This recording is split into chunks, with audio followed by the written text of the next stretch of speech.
Ya, sudah jam 8. Oke, kita mulai ya, Pak, caranya Mas Nugi. Ya, Ya. silakan Mas Reza.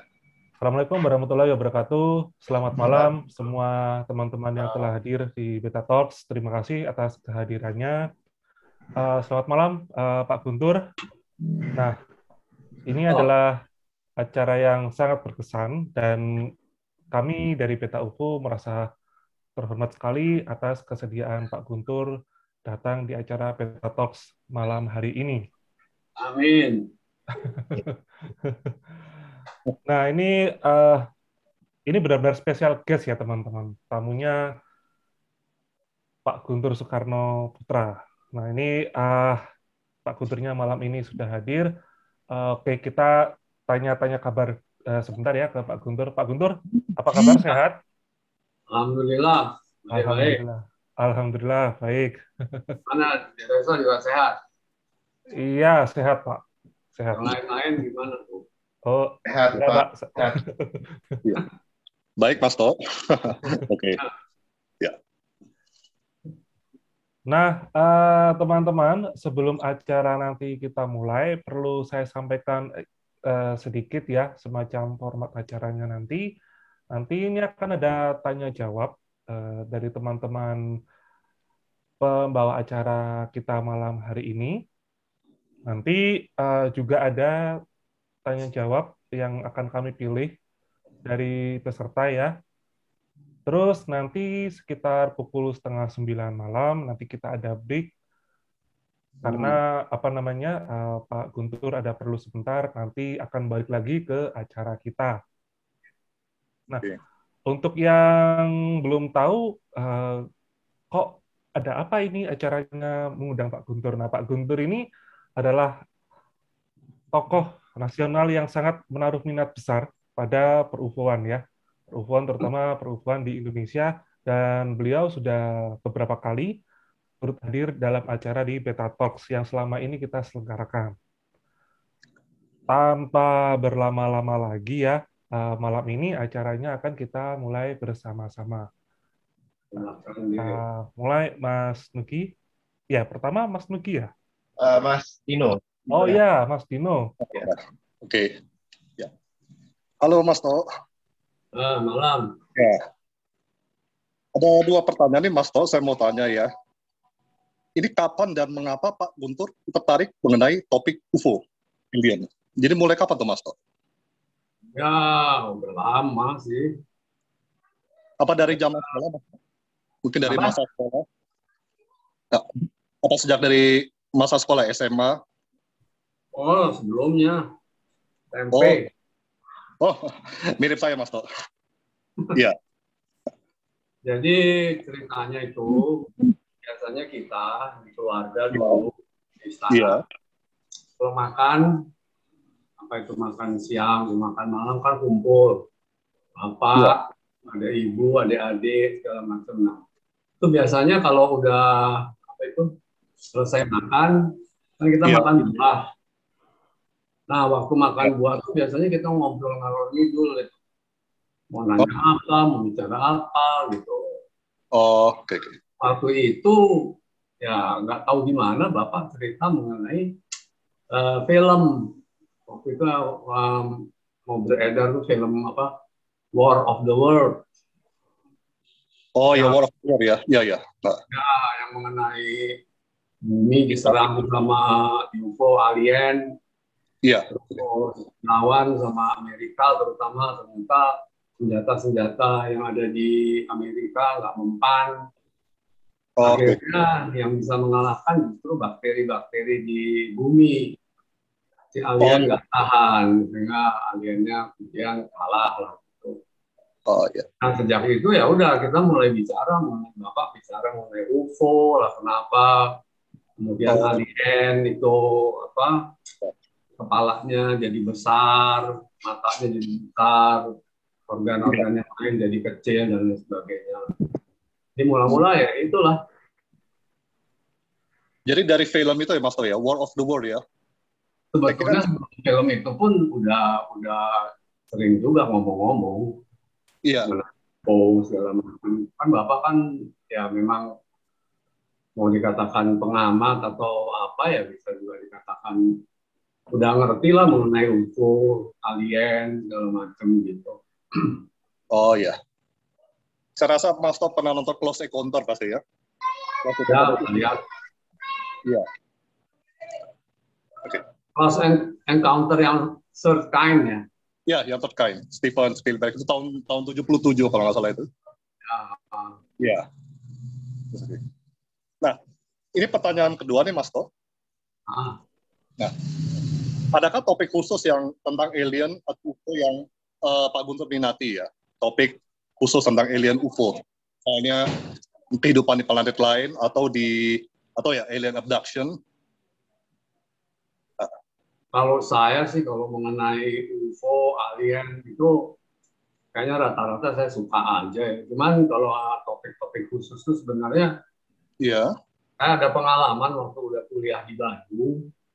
Iya. Itu apa masih katanya ya buktinya sih belum ada sih. Jadi katanya di Jalan Dago Atas, daerah Dago Atas itu Iya.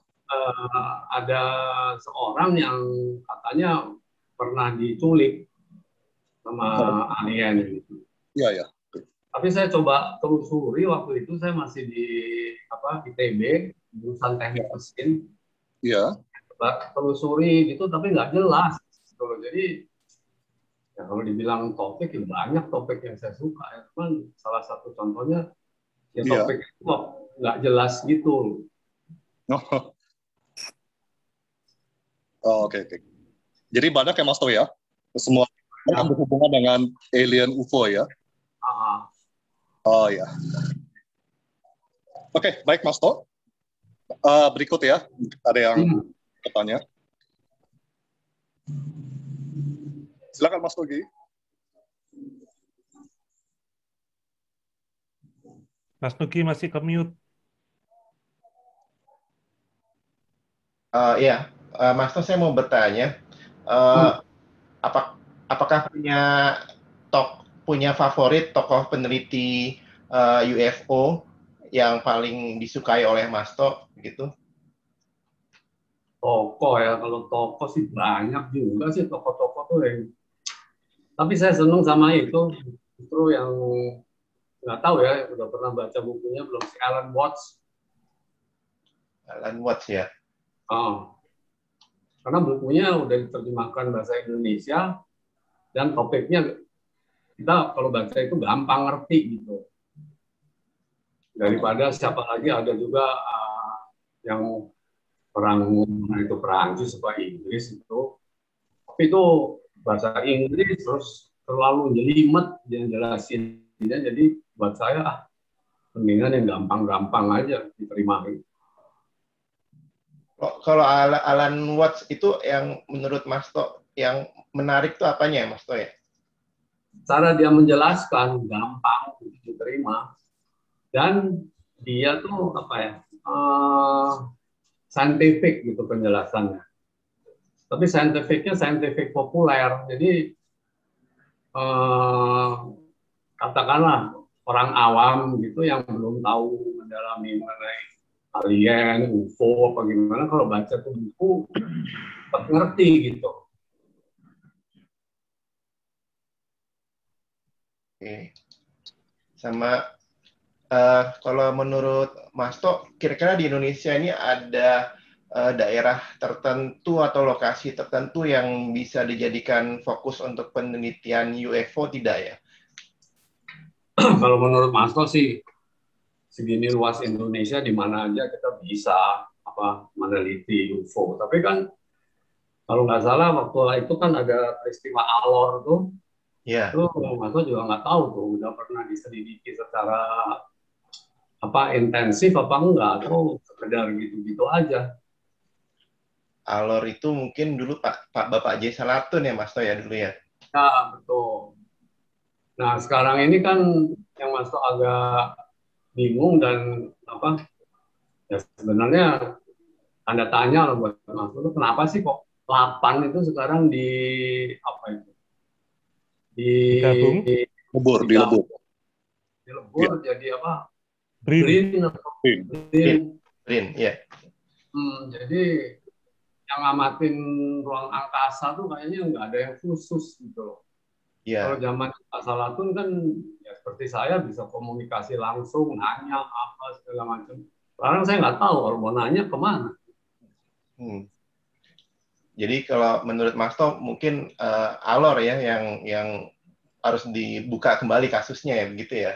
Ya salah satunya Alor. Terus ada juga yang Crop Circle di mana katanya tuh di Klaten apa di mana? Di Sleman ya. Di Sleman. Ya. Tapi sekarang jangan lagi COVID-nya di situ merajalela. Oke. Terima kasih Mas To. Mungkin saya persilakan sama Mbak Cynthia. Silakan kalau mau bertanya Mbak Cynthia. Ya, selamat malam Pak Guntur. Malam. Jangan Ya. panggil Pak deh. Kalau dipanggil Pak saya jadi tua. Oke, manggilnya Mas ya, Mas To. Ya Mas To gitu kan. Ya. Tadinya takut soal kenapa, ternyata enggak ya. Iya, Mas To, nyambung tadi pertanyaan Mas Nugi kan mengenai penelitian itu ya. Kira-kira ada nggak sih saran-saran supaya penelitian tentang UFO ini lebih maju lagi gitu di Indonesia? Kayaknya kita kan agak kurang ya dibanding yang luar negeri. Ya sebenarnya peran yang harus diambil itu kan 8 kan lembaga antariksa dan penerbangan nasional untuk. Nah di dalam hal ini ya katakanlah komunitas beta UFO ini bisa jadi partner sebetulnya ya mengadakan penelitian yang lebih serius. Karena gimana pun juga kan untuk penelitian seperti itu kan diperlukan alat-alat yang canggih, bahkan kalau sekarang ya super canggih lah. Cuma kita sekarang nggak tahu ke siapa kita akan berhubungan gitu. Iya, benar sih. Kayaknya kita juga udah pernah ya, Mas Nugi, berhubungan sama kalau 8 sih sering ya kita kegiatannya dengan 8, tapi mungkin nggak tahu ya kalau dengan angkatan udara segala kita kayaknya masih belum ya. Sambungkan Bluetooth Anda. Mungkin belum ya. Belum ya. Kayaknya kan berkaitan juga ya sebetulnya ya. Iya. Iya. Mas To, aku pengen tahu nih mewakili yang lain juga. Kalau Bung Karno itu pernah nggak sih ketemu sama alien? Kayaknya pernah tapi di film ya. Benernya pernah nggak sih yang itu sih jelas nggak pernah ketemu sama alien. Kalau Bung Karno pernah ketemu alien, saya juga pernah dong. Juga. Oh, oke.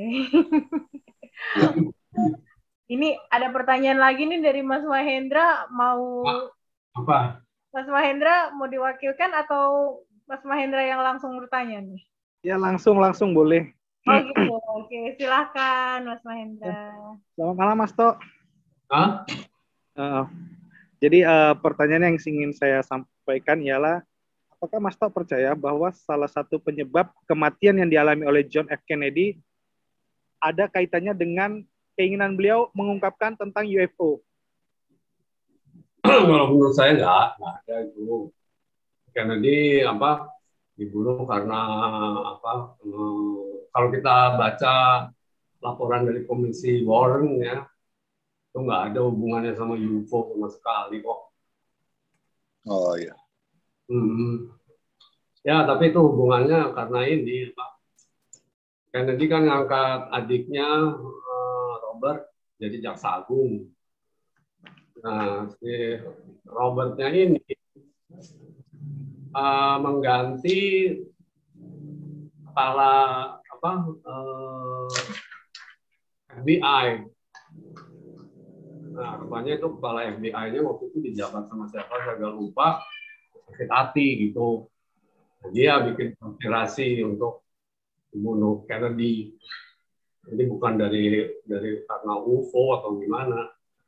Tapi memang Kennedy itu salah satu presiden yang tetap membantah adanya Area 51, kejadian Roswell, dan lain sebagainya. Pokoknya semua presiden Amerika kayaknya begitu, sampai Biden begitu juga.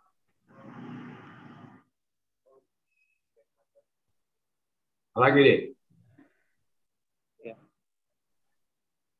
Ada lagi, Mas Mahendra mungkin pertanyaannya? Ya, Pak, Mas mau tanya nih tadi soal sedikit aja nih, mengulang kembali mengenai Dago yang Mas sebutkan tadi, apakah ada keterkaitannya dengan penculikan Sujana Kerton, yaitu salah satu pelukis Indonesia? Gimana deh? Yang tadi kan Mas Tok menjelaskan bahwa waktu di Dago, Mas sempat mendengar bahwa pernah terjadi penculikan. Gitu. Apakah orang yang disebut itu berkaitan dengan Sujana Kerton? Sujana Kerton, Pak. Pelukis. Sujana Kerton. Pelukis, Pak. Iya. Oh, kalau saya sih nggak gitu tahu ya namanya, cuman memang dia itu rumahnya dekat sama pelukis terkenal Jehan. Tapi saya nggak tahu dia tuh namanya Sujana Kerton apa enggak. Dan itu makanya tadi saya bilang, saya telusuri kok kayaknya gimana ya, nggak jelas gitu. Iya. Oke, Mas, cukup itu aja pertanyaannya, nggak mau lebih-lebih, kasih kesempatan yang lain. Terima kasih, Mas. Selamat malam. Nah, malam ini ada Mas Nur Agustinus juga di sini. Halo, Mas Nur, apa masih ada di sana? Mungkin Mas Nur ingin bertanya pada Pak Guntur. Sebentar. Pak Nurnya mungkin sedang tidak ada di tempat. Jadi Nur tuh biasanya sibuk sekali tuh orangnya. Iya. Oke. Mungkin ini ya, kita muter lagi ke Mas Nugi mungkin ya. Untuk sambungkan Bluetooth Anda. Ya, kalau menurut Mas Tok, kan itu ada banyak ya hipotesa UFO itu originnya dari mana ya.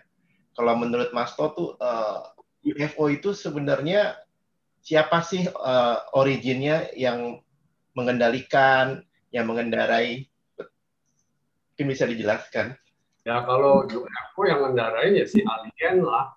Ya. Cuman kalau mau ditanya dari mana, yang pasti jawabannya kalau masuk sih ya dia dari luar galaksi Bima Sakti lah. Cuman di mananya sampai sekarang belum ada satupun ilmuwan atau ilmu yang dapat membuktikan persisnya di mana sih, galaksi mana, rasi bintang apa, entah ada planet apa di sana. Sampai sekarang kan nggak bisa, belum ada yang membuktikan. Semuanya semua hipotetis ya. Kalau hipotetis sih banyak yang kita bikin kan. Tapi yang kita inginkan kan bukti ilmiah. Sampai sekarang kan nggak ada, belum ada. Iya, belum ada sih. Iya, mungkin dari aku itu aja. Terima kasih, Mas Tok. Oke. Nah, ini sebentar. Bung Karno pernah berkomentar soal UFO ya, Pak Guntur? Sebentar. Ini. Halo, Mas Guntur, ya? Oh ya, silakan Mas Nu. Mas Tok, yang pernah aku ceritakan yang Pak Hendro Priyono ya, tahun 59, mungkin bisa dikisahkan sedikit ya. Iya. Jadi saya itu kan boleh katakan mengetahui secara pasti bahwa UFO ada, alien ada, itu kan pada tahun sekitar 80-an waktu mereka mendarat di rumah tetangganya Guru Soekarno waktu itu di Jalan Wijaya. Itu tahun 80. Ya. Tapi menurut Pak Hendro, sebelum itu, yaitu sekitar tahun 59, Ya. itu pernah dengan alien turun mendarat di daerah itu yang sekarang jadi Gelora Bung Karno. Dulu kan masih tanah merah itu. Oh iya, oke. Jadi itu tahun 59 mereka mendarat itu, kemudian nggak tahu mengadakan penyelidikan apa. Iya. Hendro kemudian mengatakan jadi sebenarnya bukan tahun 80 UFO itu pernah ke Indonesia atau ke Jakarta. Tahun 59 pun sudah pernah. Sudah pernah ya Mas To ya? Lagi-lagi di daerah Gelora Bung Karno ya? Iya. Oke. Ya. Oke Mas To. Oke. Nah, ini Pak Guntur, saya ingin membacakan pertanyaan dari peserta di sini. Ini ada pertanyaan unik, Pak Guntur, dari Mas Gatot. Ini pertanyaan begini. Selamat malam, Mas Tok. Ketika diajak Bung Karno ke USA tahun 1956 silam, apakah pernah mengunjungi fasilitas tertentu yang top secret di sana, yang mungkin berkaitan dengan UFO research? Pernah nggak, Pak Guntur? Tahun 56 itu saya nggak pernah kalau ke tempat-tempat yang top secret atau apa. Tapi tahun 56 itu sedang rame-ramenya, terutama di New York, di kawasan Harlem, itu sedang ada masalah rasialisme. Itu di sana sampai bunuh-bunuhan. Kemudian saya mendengar ada, bukan UFO ya, tapi pengetahuan mengenai perbintangan, itu waktu saya sama Bung Karno diajak ke negara bagian Arizona di Grand Canyon. Nah, di situ ada suku Indian dari suku Hopi. Oh ya, Hopi. Saya waktu itu diangkat sebagai warga Hopi, ya dengan upacara adatnya lah, pakai apa itu tari-tarian, asap-asap, pipa-pipa, pipa segala macam. Nah mereka di situ mengutarakan juga mengenai pengetahuan mereka mengenai rasi bintang, galaksi segala macam gitu. Saya pikir hebat juga nih Indian udah tahu begituan. Tapi mengenai UFO mereka nggak sebutkan. Oke. Ini saya ada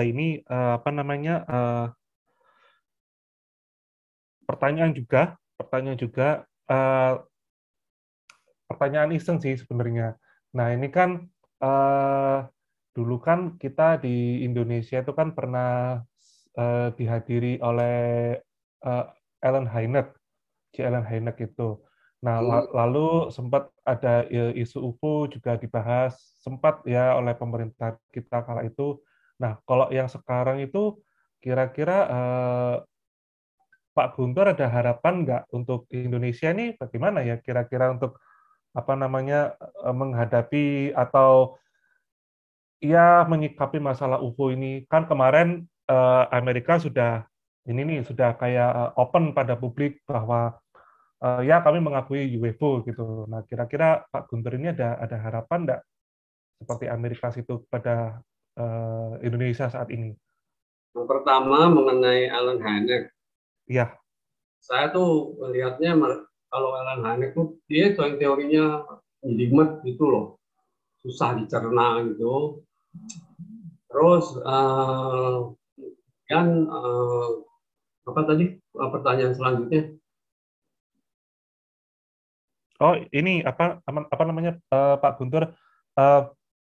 Pak Guntur ada harapan enggak untuk harapan untuk ya pemerintah kita saat ini untuk menyikapi UFO, kira-kira ada nggak gitu harapannya Pak Guntur pada pemerintahan Indonesia ya gitu untuk menyikapi UFO, kira-kira bagaimana? Ya masalahnya begini, masalah UFO ini sekarang kan nggak jelas sebenarnya siapa yang mesti nangani gitu loh. Betul. Kalau dulu zaman 8 kan lebih jelas. ada lembaga antariksa penerbangan nasional. Ya, Sekarang 8-nya kan udah dilebur. Nah, apa ya. masih 8 apa masih BRIN? Nggak tahu saya tuh sekarang. Atau mungkin juga dari angkatan udara atau gimana ya, belum tahu. Saya rasa dari komunitas beta UFO bisa nanya tuh ke Kasau atau ke sekaligus ke Kemenhan atau kemana gitu. Soal fenomena UFO ini ya. Iya, iya. Nah, ini mungkin dari teman-teman host ada satu pertanyaan lagi sebelum kita break. Atau mungkin Pak Guntur mau break sekarang? Ini baru jam berapa sih? 8:30 kurang 5, Pak.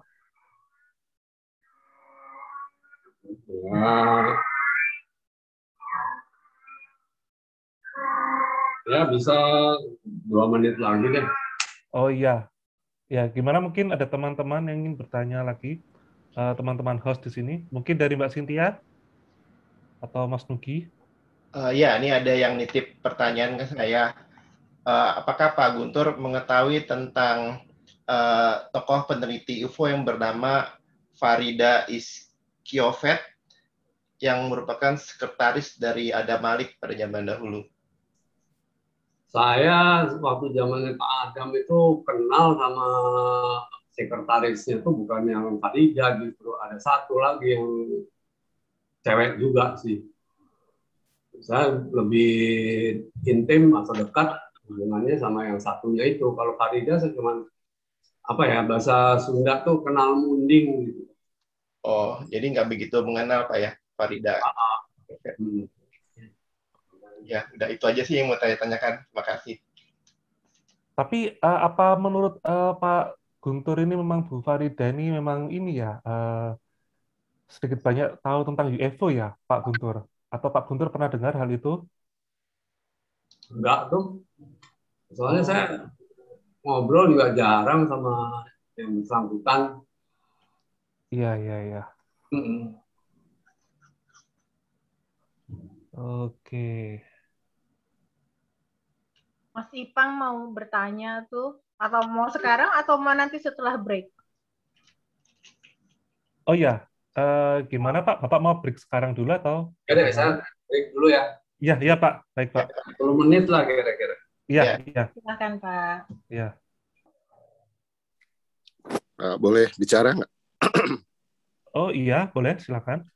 Itu tadi yang dinyatakan Pak Guntur itu menarik soal dia dengar yang di dagu itu. Iya. Itu memang bisa diduga keras Sujana Kerton. Iya, menarik untuk dikonfirmasi itu tahun berapa? Karena kan Pak Nur Agustinus pernah mencoba ketemu gitu kan, pernah cerita kan ya. Itu dikonfirmasi dengarnya tahun berapa gitu. Apakah cocok dengan ceritanya ya yang dialami oleh Pak Nur, apa yang mungkin didapat Pak Nur Agustinus ketika wawancara Pak Sujana Kerton gitu. Ya. Oke, baik, nanti kami konfirmasi ya ke Pak Guntur. Ya terus ada lagi kan dulu Pak Nur juga pernah cerita. Ini tadi belum ada yang menanyakan pengalamannya melihat UFO itu gimana gitu, bentuknya seperti apa. Tadi memang ceritakan sih, udah diceritakan yang dengan Pak Indro Priyono itu di lapangan yang Tanah Merah itu. Tapi apa yang dilihat secara fisik persisnya seperti apa gitu, kita minta beliau cerita. Untuk lebih detailkan gitu ya, apa yang dilihat, bentuknya seperti apa. Ya, terus juga apa yang menarik, apakah beliau itu seperti ini,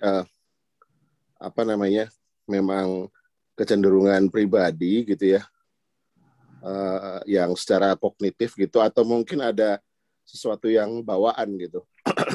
Saya jadi kepikiran langsung golongan darahnya Pak Guntur apa ya gitu. Kenapa nanya sampai ke situ kan, kita sama tahu yang resus negatif ya, itu kan lebih cenderung untuk terekspos sama hal-hal yang seperti itu gitu. Apakah mungkin juga Pak Guntur selain menemui hal yang seperti itu juga suka mengalami peristiwa-peristiwa yang yang berkaitan dengan itu, peristiwa-peristiwa yang mungkin ajaib atau gimana ya, saya ngomongnya susah. Iya. Seperti yang itu berkaitan gitu. dengan UFO gitu ya. Iya, yang berkaitan dengan UFO, hal yang mistis atau gimana gitu. Iya. Seperti itu. Tolong ditanyakan. Baik. Ya, terima kasih. Ya, sama-sama. Ya, malam Pak Guntur. Malam. Iya. Pak Mane. Mas. Iya, ini tadi ada yang menanyakan ini Pak Guntur. Pengalamannya Pak Guntur yang saat itu lagi ada UFO yang lagi mampir di dekat rumahnya Pak Guru. Itu mungkin Pak Guntur berkenan untuk menceritakannya lagi pada kami semua gitu. Ya itu sekitar tahun 80-an kan itu. Iya. Kejadiannya di sebelah rumah dari almarhumah Ibu Fatmawati yang waktu itu sudah ditempati oleh guru adik saya. Nah, kebetulan guru itu kan memimpin kelompok muda-mudi Suara Mahardika. Nah, waktu itu Suara Mahardika di rumah sebelah itu kebetulan sedang penghuninya keluar negeri apa gimana, kosong, lalu dikasih kesempatan sama guru rumah Mahardika untuk jadi tempat latihan gitu. Nah, satu hari mereka latihan untuk menari dari Sulawesi, tarian Pakarena. Nah, itu menggunakan ada 3 kendang yang selalu bertalu-talu gitu. Nggak tahu gimana pada satu saat setelah selesai latihan sekitar maghrib waktu itu. Ini ceritanya guru ya, sama ceritanya anak-anak Mahardika, karena kebetulan Mas To waktu itu juga sebagai penasehat dari Suara Mahardika. Jadi kira-kira maghrib mereka masih ada yang nongkrong-nongkrong di situ, minum-minum es cendol apa segala macam. Tiba-tiba pembantu yang membersihkan tempat latihan itu di pagar belakangnya itu dia melihat kok ada kayak manusia mau lompat pagar di atas pagar gitu. Dia berpikir wah ini ada maling mau masuk. Nah, kemudian dia mencoba mendekati, tapi begitu dekat nggak tahu gimana ini ceritanya. Dia terus jadi bengong, nggak bisa apa-apa, ya bengong aja gitu. Nah, sedangkan anak-anak Mahardika yang masih ada di luar, pada satu saat tuh melihat ada katakanlah UFO atau piring terbang, itu mulai dari belakang rumah mereka latihan itu terbang ke arah Stadion Gelora Bung Karno. Nah, mereka sempat itu ngejar, ada empat anak-anak Mahardika itu naik motor ngejar sampai di atas Stadion Gelora Bung Karno. UFO-nya tuh itu hovering gitu di atasnya. Nah ini anak-anak penyusul ini nggak bisa masuk karena pagarnya dikunci. Jadi mereka cuma ngeliatin aja di situ. Nah, nggak berapa lama tiba-tiba tuh UFO melesat ke angkasa, hilang. Nah, kemudian guru mendengar hal itu, nelfon ke Pak Salatun, besoknya dari 8 datang dengan timnya untuk menyelidiki. Nah, saya kebetulan hadir waktu itu. Diberitahu, saya hadir. Ternyata betul, itu di pagar belakang itu pohon-pohon pisangnya itu angus. Kemudian si pembantu tuh namanya Samedi, itu masih bengong-bengong. Menurut Pak Salatun dia kena apa ya? Extraterrestrial syndrome. Kata Pak Salatun, biarin aja dia nanti kurang lebih seminggu juga bisa diajak ngomong gitu. Waktu itu dia bengong aja, ditanya ini bengong, tanya itu nggak bisa jawab, gitu aja. Ya pendek cerita ya begitu, kurang lebih. Tapi apa namanya, Pak Pak siapa yang bengong itu? Apakah tidak pernah bercerita sedikit pun Mas Tok soal ciri-cirinya makhluk ini gitu? Dia ngelihatnya kayak manusia, tapi nggak Ya. jelas, udah gelap itu waktu itu. Makanya dia berpikir ya itu maling mau masuk. Gitu. Kalau menurut saya itu ya apa ya, jenis UFO yang kurang lebih tingginya 185 meter lah gitu. Bukan jenis UFO, jenis alien. Iya.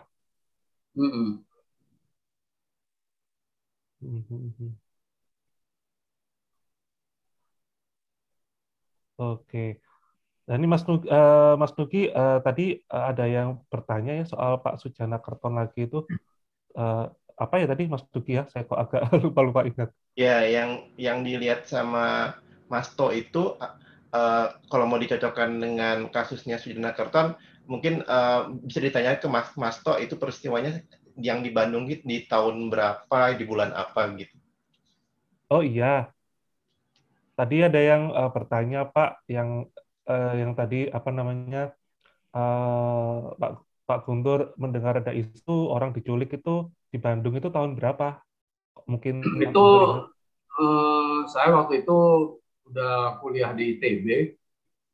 Kalau nggak salah tahun kedua ya. Jadi itu tahun saya masuk ITB itu 62. Itu tahun 63-an lah. Oh, tahun 63-an. Oke. Ya, bisa dikonfirmasi ke Pak Nur Agustinus. Oh, ya. Mas Tommy.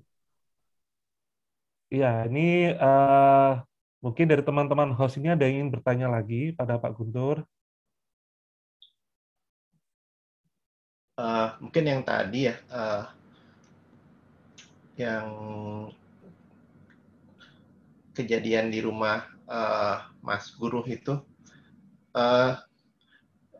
detail UFO-nya itu mungkin bisa diceritakan, Mas To, detailnya seperti apa sih? Apa bentuknya seperti apa, warnanya seperti apa?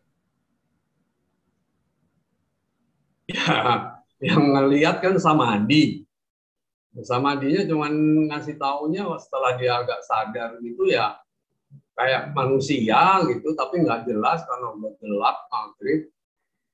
Ya dia hanya berpikir ini pasti maling mau nyolong gitu. Soal warnanya apa segala macam dia kayaknya nggak jelaskan gitu. Iya.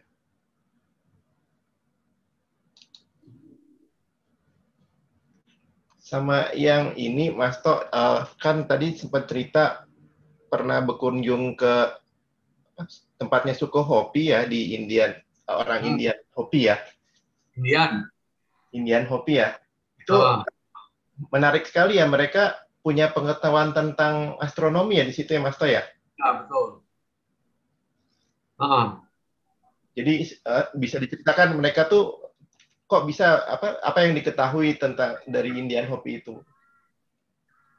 Tahu lah apa misalnya apa sih rasi bintang apa gitu, terus tahu bahwa kalau bintang yang kedip-kedip itu sebetulnya bukan dalam pengertian bintang tapi sebetulnya matahari yang masih aktif. Terus mereka bisa tahu bahwa matahari itu mengeluarkan semburan-semburan api yang disebut prominensa segala macam. Mereka tahu tuh. Cuman waktu saya tanya tahu dari mana ya, ini turun-temurun diceritakan gitu. Padahal itu kan suku India ya. Iya, India. Yang mungkin belum tahu tentang sains ya. Nggak tahu lah, baca tulis saja belum tentu bisa mereka. Iya. Ya, menarik tuh berarti. Saya waktu itu diangkat sebagai anggota suku di sana. Saya dinobatkan dengan nama Hoko Honau.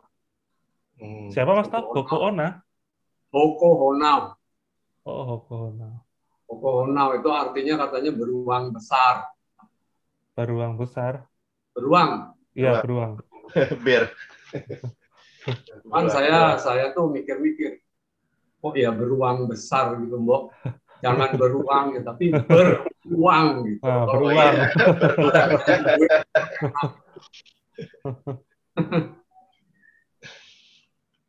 Iya, iya.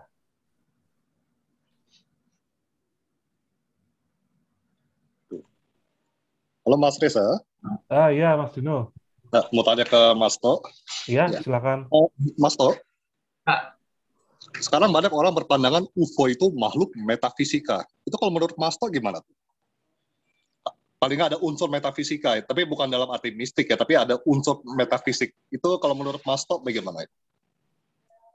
Jelasnya Dedino yang dimaksudkan unsur metafisika itu yang kayak apa?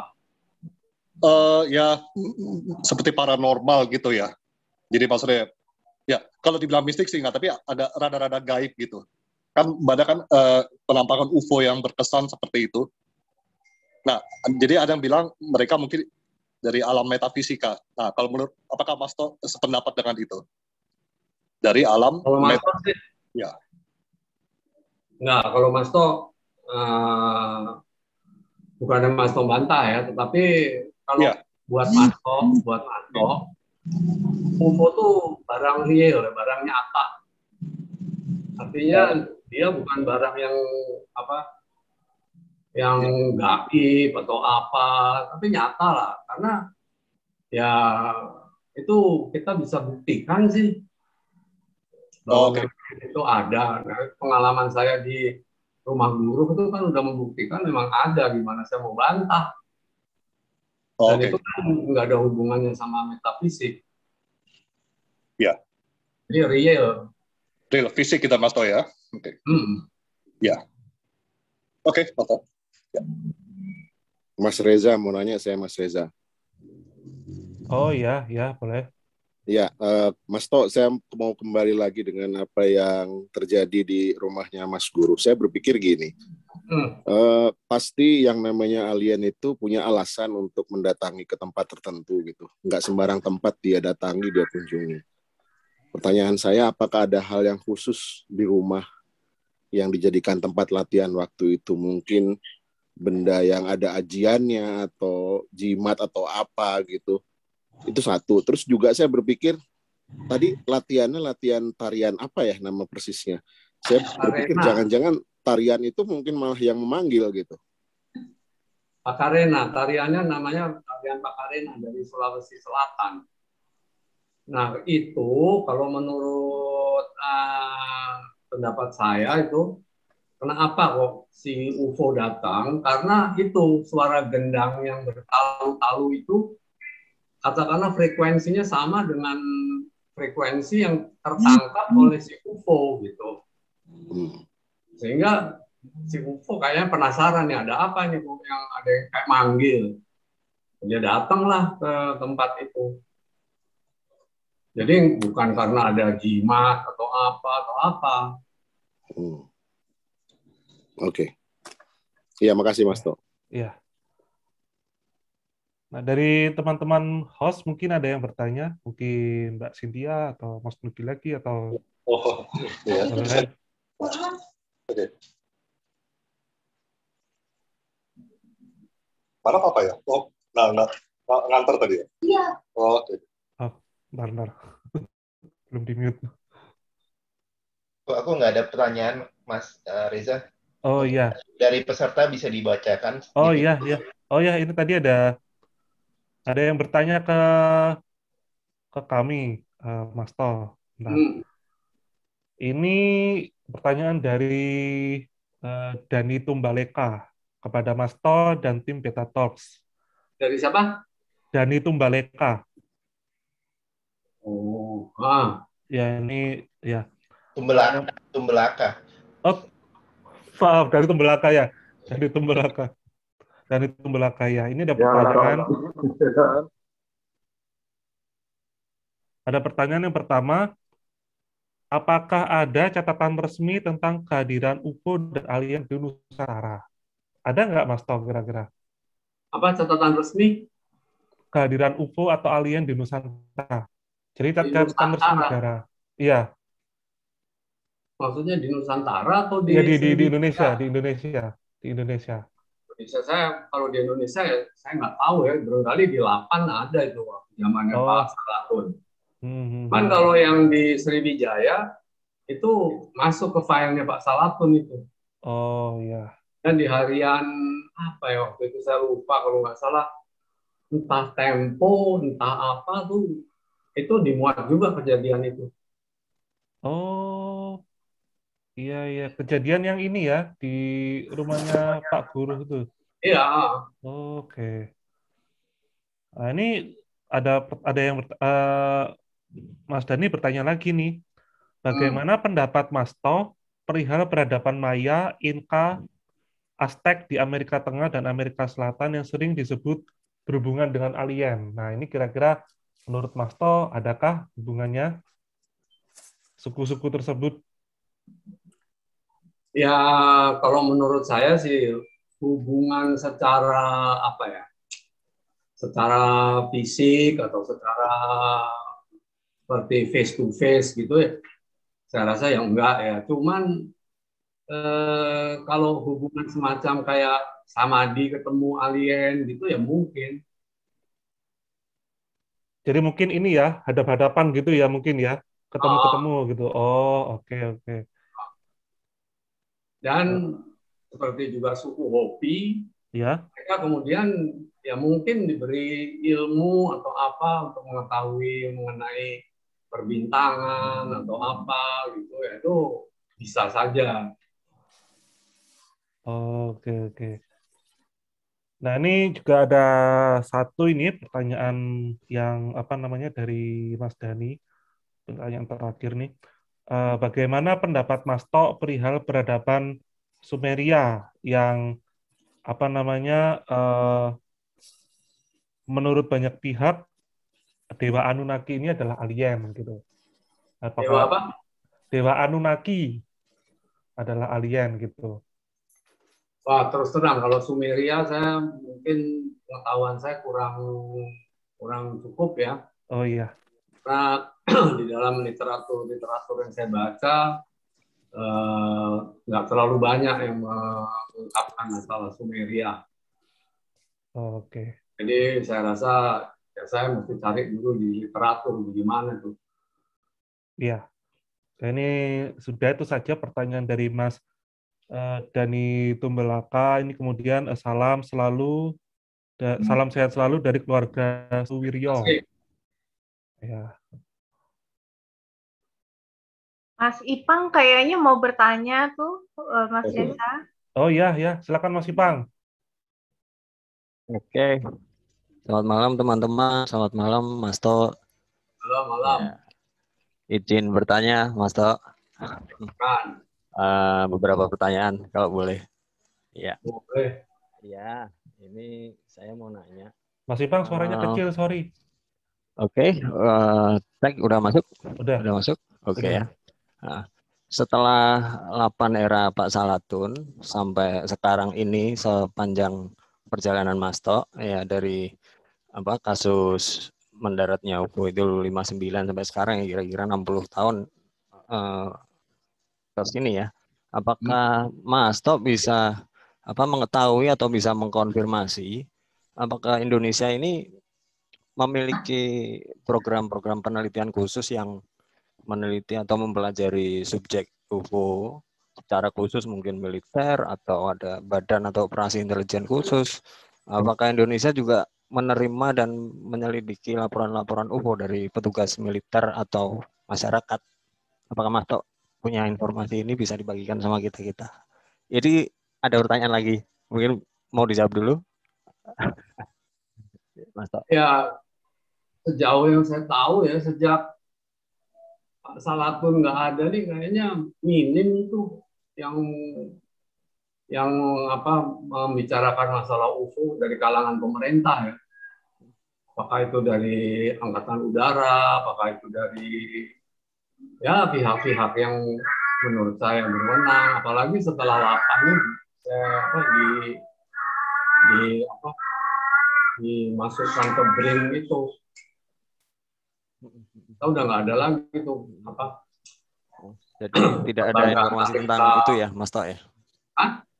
Kenapa? Nggak ada informasi tentang itu ya memang ya. Berarti Indonesia tidak punya ya mungkin ya apa program-program seperti itu ya. Lagi lah gitu. Tapi kalau katakanlah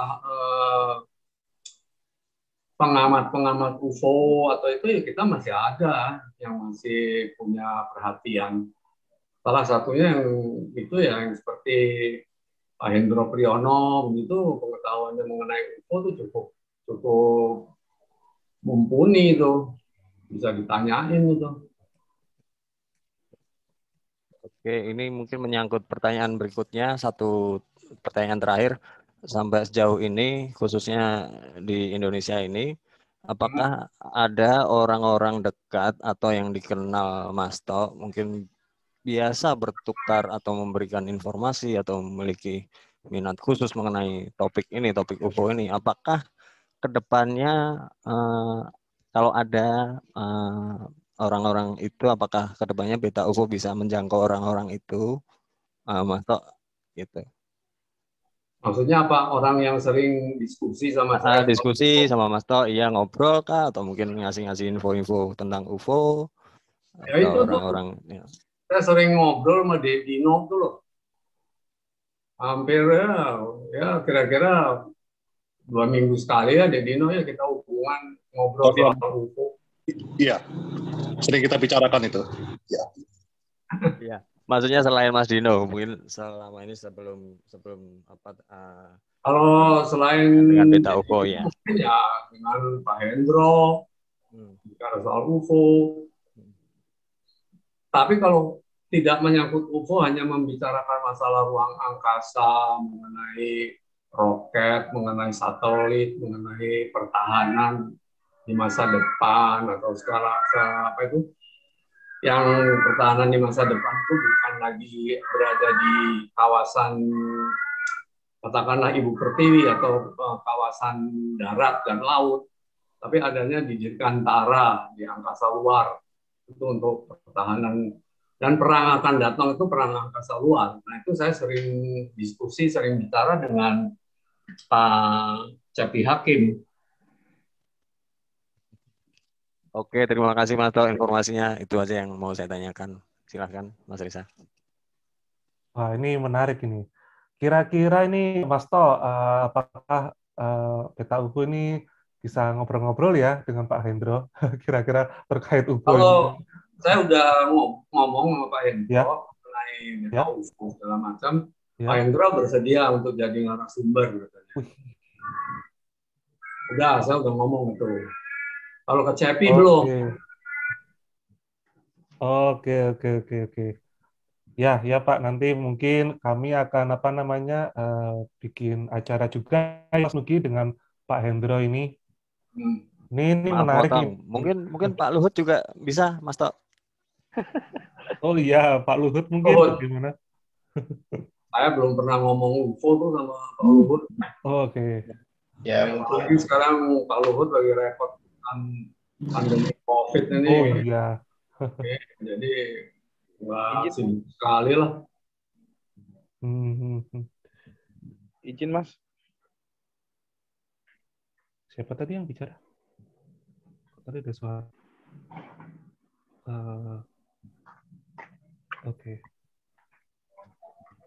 Ya, gimana? Mas Duki dan yang lain mungkin ada pertanyaan lagi? Iya Mas, saya Mas. Oh iya Mas Mahendra. Iya. Maksudnya kalau selain nanti bisa Pak Hendro, ada kali juga kita bisa mengundang Pak Mangidaan kan, seperti kemarin yang saya katakan. Oh iya, nanti Gimana Mas tadi keputus? Iya, maksudnya kalau bisa selanjutnya juga kita bisa mengundang Pak Mangindaan kan, karena kan sebelumnya waktu beliau menjabat sebagai gubernur kan ada dugaan bahwa UFO sempat mendarat tuh di daerah Manado kalau nggak salah di tahun 2000. Iya. Menarik. Oke. Mungkin ini ya mau minta pesan-pesan dari Mas To kepada member Beta UFO dan pemerhati UFO pada umumnya. Kira-kira pesan Mas To apa nih? Ya, pesan Mas To pada kami nih, pemerhati UFO. Itu kan tadi sore ya, saya hubungi, tadi sore apa? Tadi pagi ya, yang saya hubungi daerah S1 loh. Katanya Beta UFO mau dinotariskan apa gimana? Oh iya, memang iya. Rekening atas nama Beta UFO tidak pribadi. Iya.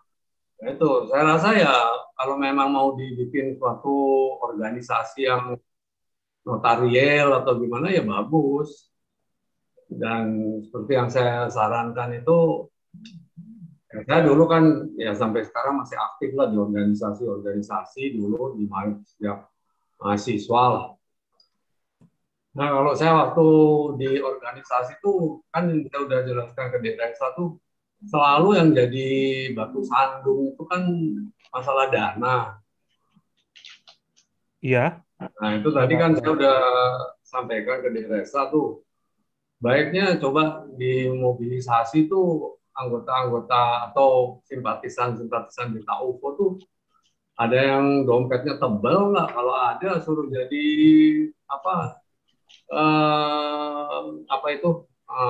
donatur tetap gitu.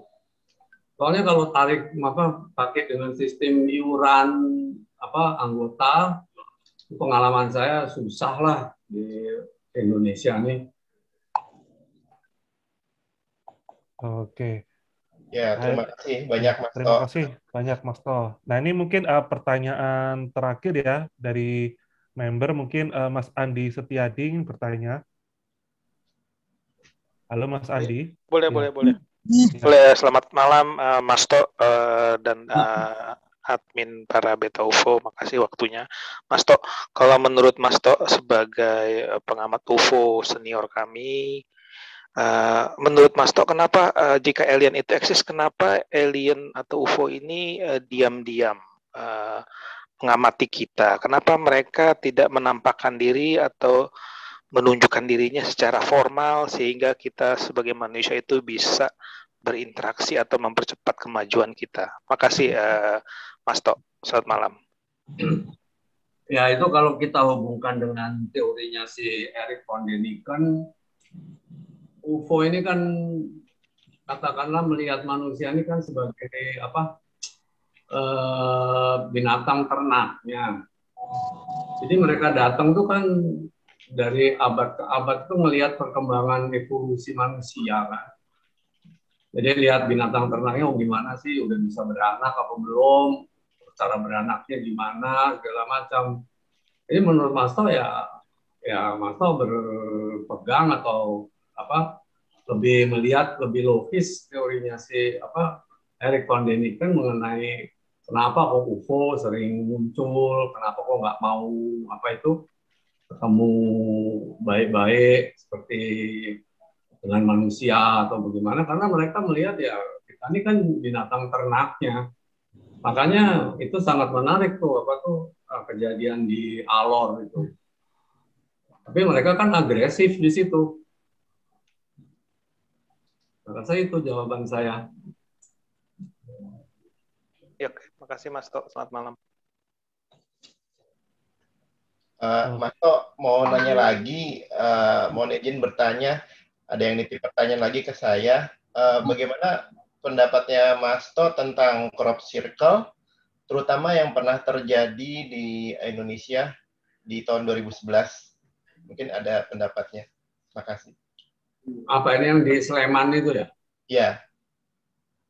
Ya, kalau menurut saya ya memang Cuman ya mungkin ada beda ya. Kalau di Eropa gitu crop circle-nya tuh kebanyakan di ladang gandum. Nah ini yang di Sleman ini saya nggak tahu di di sawah apa di apa itu crop circle-nya.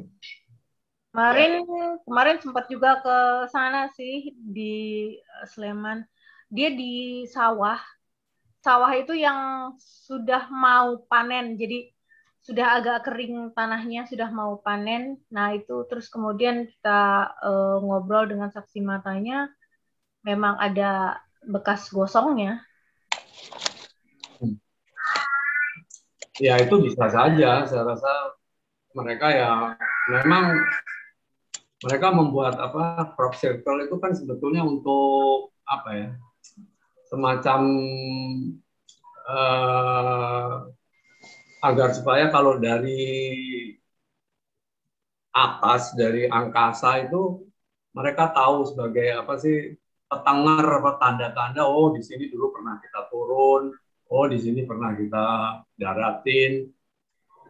Seperti juga kan di mana itu yang meninggalkan crop circle dalam bentuk apa itu burung kolibri dan lain sebagainya.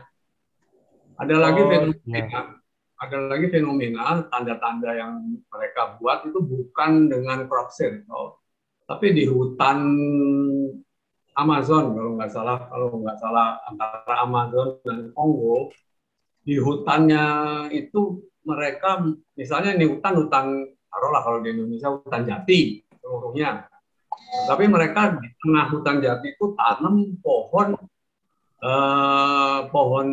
katakanlah pohon waru atau pohon apa, sehingga terjadi perbedaan antara hutan jati sama tanda pohon waru di tengah. Nah itu kalau dilihat dari angkasa luar gitu, oh ada tanda gitu, oh di situ pernah katakanlah diobservasi oleh alien gitu. Baik, terima kasih Mas To. Oke. Boleh bertanya, Mas To? Oh iya boleh Mas Nur. Ya. Nanti kami cariin Mas Nur. Oh iya, tadi mendengarkan kok Mas To. Oh ya. Selamat malam Mas To. Saya Nur Agustinus. Saya mau minta saran mungkin juga masukan.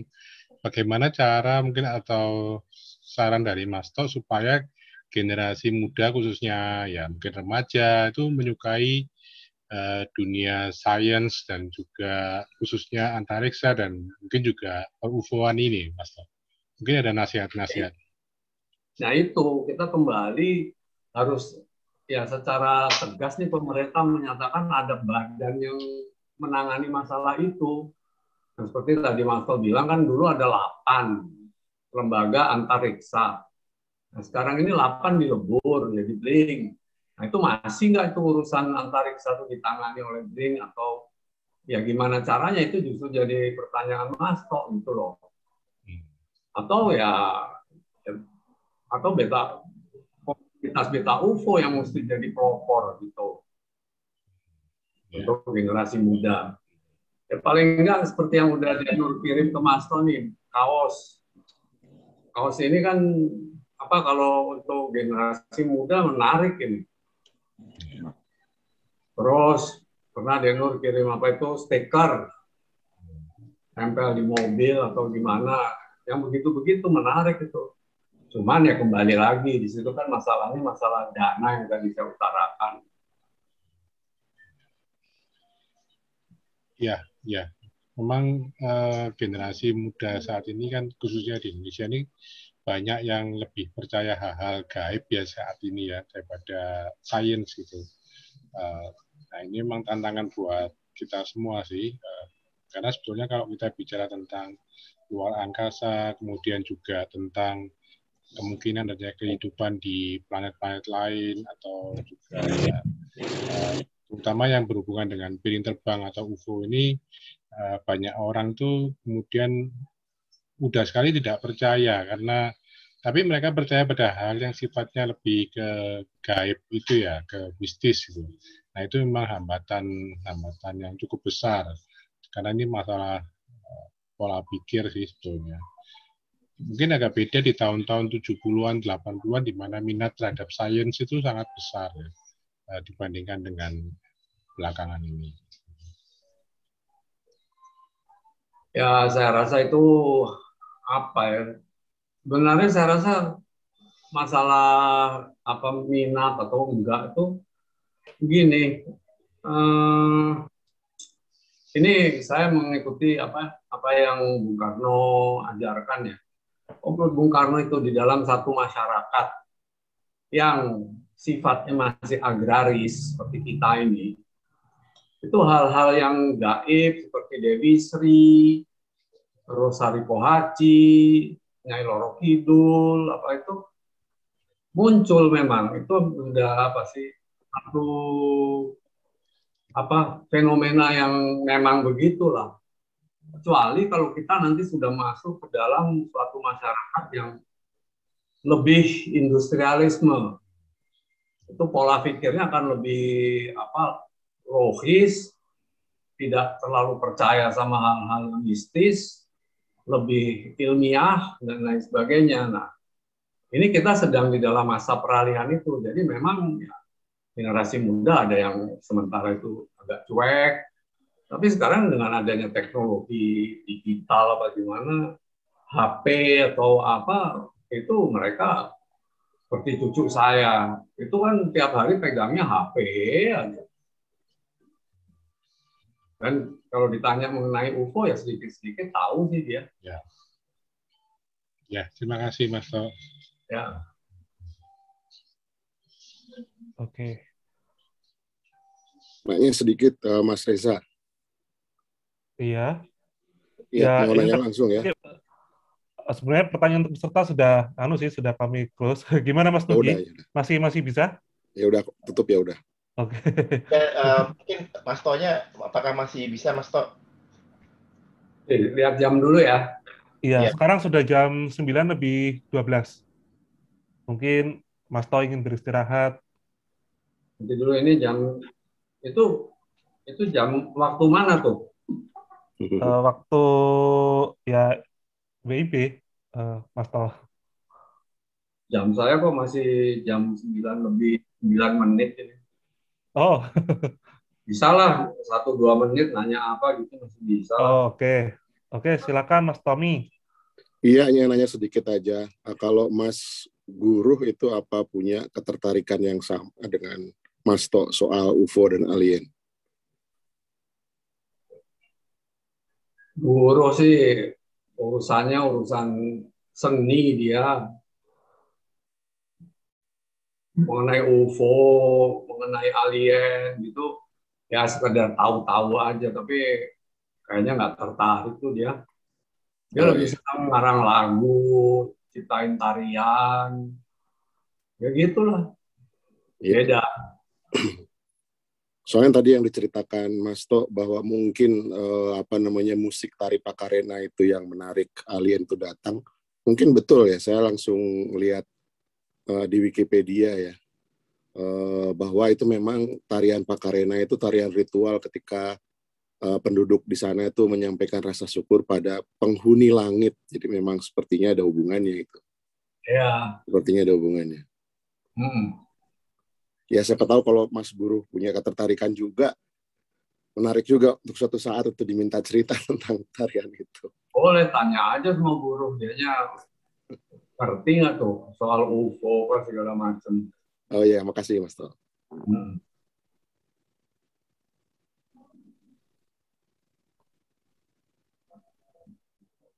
Oke, ya. Pertanyaan? Mas Nugi mungkin ada pertanyaan, Mas Dino, atau mungkin Mas Nur Agustinus, atau mungkin Mbak Cynthia? Saya nggak ada pertanyaan, udah. Saya juga nggak ada pertanyaan, kayaknya udah diwakilin sama ini audiens yang lain. Saya juga nggak ada pertanyaan lagi, Mas Reza. Oke. Mas Bimo mungkin ada pertanyaan dari Mas Bimo. Mas Bimo mungkin ada pertanyaan. Mas Bimo Nimpurno. Mas Bimo Nimpurno ini yang menulis buku tentang crop circle. Mas To, crop circle. Nah ini Mas Bimo sudah ada di sini. Silakan Mas Bimo. Selamat malam Mas Guntur, apa kabar? Baik, alhamdulillah. Ya, saya teman baiknya Mas Guru ya. Dan saya banyak dapat masukan dari Mas Guru waktu tahun 90-an itu mengenai pendaratan, bukan pendaratan ya, tapi hadirnya alien di rumahnya Mas Guru, atau di tetangga di rumah Sriwijaya. Begitu juga dengan wahana UFO-nya. Dan itu saya baru saja menulis artikel mengenai itu, bukan saja mengenai peristiwa yang terjadi di Mas Guru, tapi juga terjadi di Bandung. Waktu itu yang disaksikan juga oleh cucu dari Raden Ronggowarsito. Waktu di salah satu sanggar di Bandung, ketika itu sedang ada latihan gamelan, gamelan Sunda. Dan itu muncul satu wahana UFO yang sangat besar sekali, hovering, jadi melayang, posisi melayang, tapi berhenti itu di atas dari sanggar tersebut. Nah ini ketika itu saya sebut saja nama itu Widi, itu cucu dari Raden Ronggowarsito. Dia tuh sampai trauma, sampai sekarang dia masih trauma.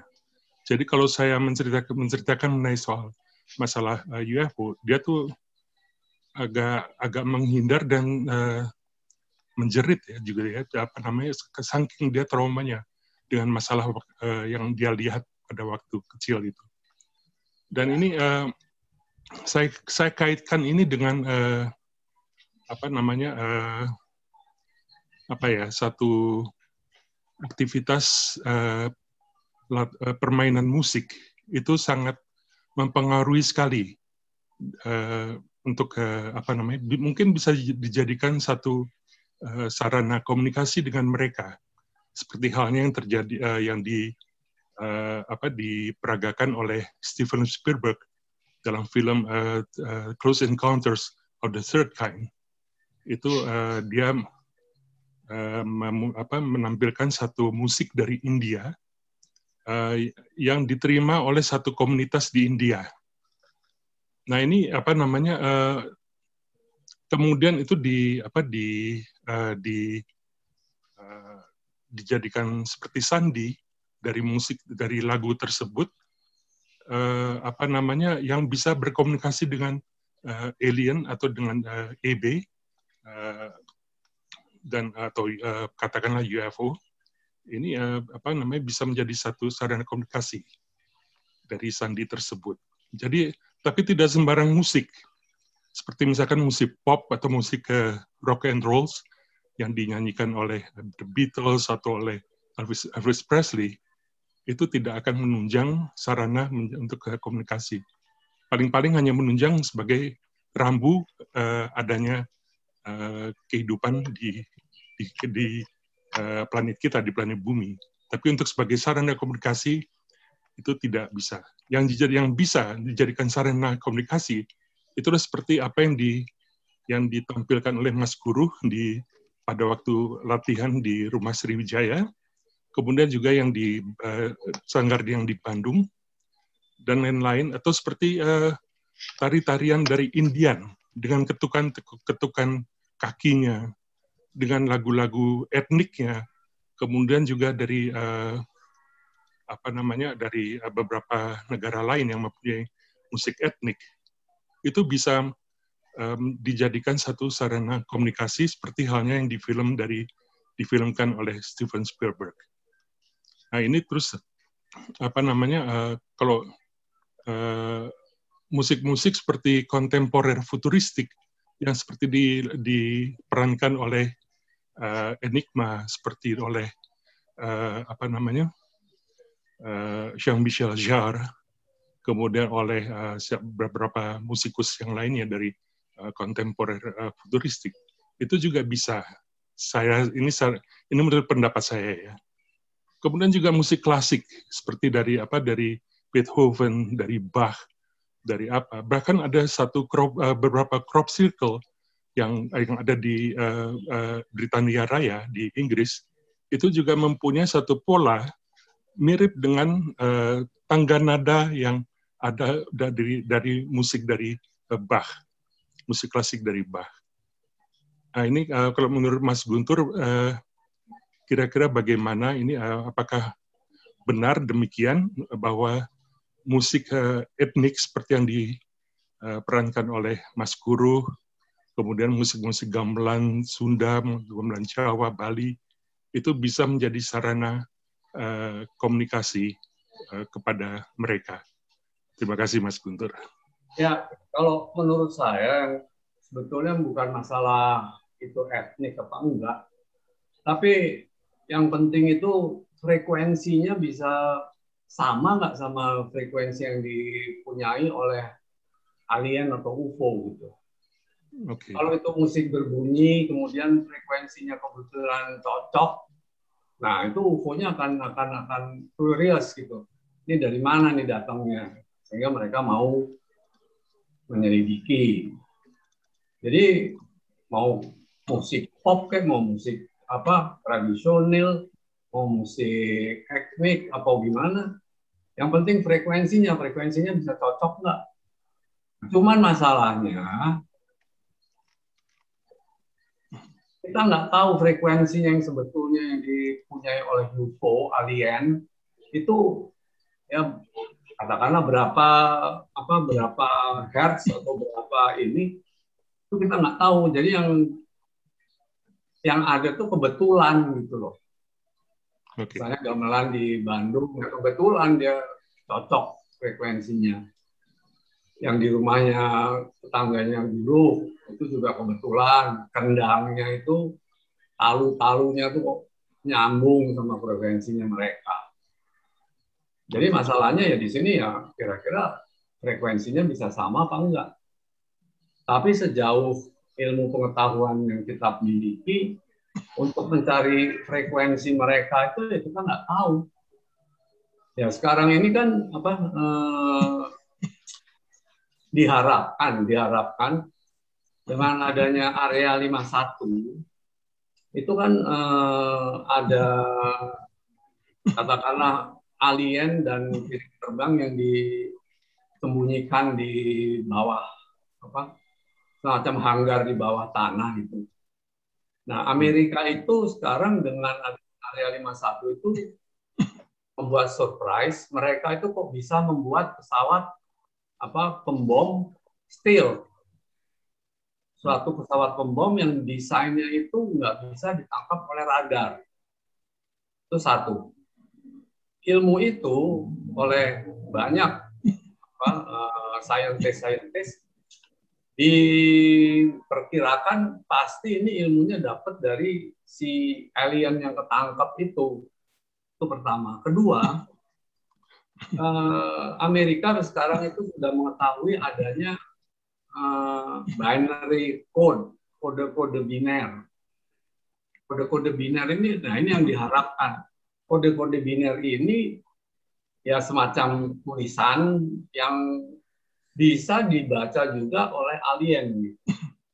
Makanya waktu pendaratan Apollo berapa ya? 11 kalau nggak salah itu ke bulan, itu di pesawat pendarat Apollo itu ada satu plakat ditempel, di situ dijelaskan dalam kode-kode biner gambar manusia seutuhnya, kemudian penjelasan manusia itu begini, tapi bukan dengan huruf-huruf Latin atau Morse atau apa, tapi dengan kode-kode biner. Kode biner itu kalau ya kita bisa utarakan secara populer, kode yang menggunakan angka-angka lompatan 2. Nah itu kalau kita cari ya mungkin di bukunya Alan Watts ada itu. Tapi saya sendiri nggak bisa ngerti bagaimana memecahkan masalah membaca kode-kode tadi. Sama ini halnya dengan penemuan huruf hieroglifs Mesir purba. Itu kan ditemukan di batu Rosetta itu oleh siapa saya lupa siapa yang menemukan. Ya itu kan juga hieroglifs itu kan di situ ada semacam tatahan gitu yang kalau dibaca itu ditebak tadinya ini kayaknya kok ada nama Alexander maksudnya Alexander. Nah dari situ diurut-urut oh kalau A itu bentuknya gini, terus L itu bentuknya gini. Nah terus dicoba dijabarkan secara alfabetis sehingga sekarang sudah bisa dibaca tuh apa tulisan Mesir kuno hieroglifs itu bisa dibaca oleh arkeolog. Kurang lebih mirip lah begitu. Baik ya. Terima kasih Mas Guntur. Oke. Iya, karena waktu sudah menunjukkan 9:30 dan kami rasa Mas Tos perlu istirahat ya. Perlu istirahat. Ya, kami dari segenap Beta UFO menyampaikan sekali lagi terima kasih kepada Mas Tos atas kehadirannya malam ini. Iya, kami yang berterima kasih, Mas Toh. Saya terima kasih dipercaya jadi narasumber. Ya. Oh iya. Oke, jadi acara dengan Mas Toh malam hari ini akan ditutup. Namun sebelumnya kita buka kamera dulu ya untuk foto-foto bareng Mas Toh. Silakan. Kita akan berfoto. Ini Mas Tugi atau saya yang motret? Saya sih agak lama. Bentar. Oke.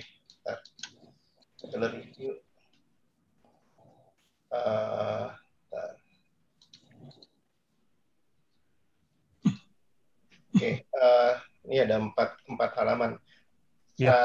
1, 2, 3. 4 kali ya. Ya.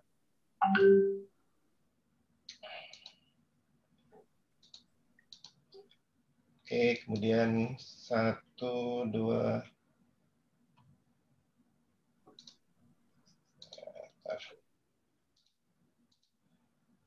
Oke, 1, 2, 3.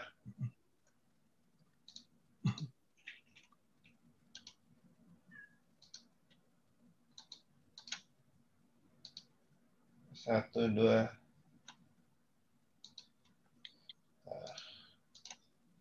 tiga.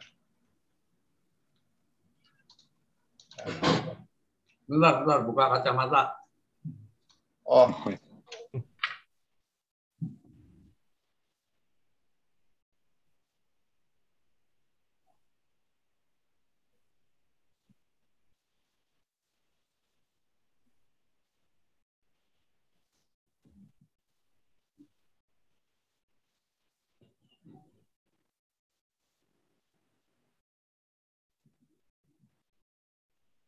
Apakah sudah, Mas Nugi? Oke, udah. Makasih semuanya.